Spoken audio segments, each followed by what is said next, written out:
Man, everybody's calling out Canelo, even Jermall. Before I get into that, give the video a thumbs up, sub, hit the bell. You know the drill. You know how it goes. With that being said, let's get into the video. Now, Jermall Charlo said he'll go up to 168 to fight Canelo. We got Errol Spence Jr. saying he'll come to 160 to fight him. We've got everybody calling out Canelo because they know that's the new cash cow. Yeah, Manny Pacquiao's still there, but in my opinion, the biggest star in boxing is pretty much shaping out to be Canelo. And with Canelo's last win, he can fight anybody. And truth be told, I talked about the Triple G fight. I don't see how Triple G could beat him. And if Canelo does choose to pick Triple G, if I was Canelo, I'd make him come up to at least 164. So he'd meet in the middle. If not 168, I wouldn't fight him at 160. And Canelo said himself, he's done with 160. So if Charlo wants to go up to 168, hey, he's a champion. Let him go up there and fight him. I think it's a good fight. Now, do I think Charlo can beat him? Probably not, because it would be Charlo's first time going up that heavy to 168. Because you got to keep in mind that Canelo's fought all the way up to 175 against Kovalev.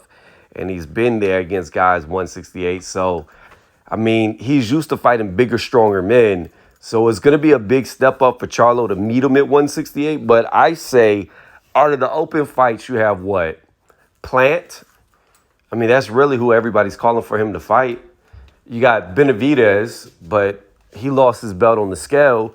So Canelo said he only wants to fight champions. I don't know. Charlo might be the biggest fight for him outside of, say, a better beef back at 175. I know Beevil's talking about coming down, but I don't think Beevil does Charlo numbers. So financially, if it's not Triple G, it's definitely not going to be Errol Spence because like Canelo said, he's not going to go to 160.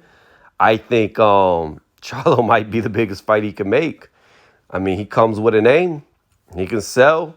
So I think it's a good fight for both of them. I think there's a lot of money that can be made in it.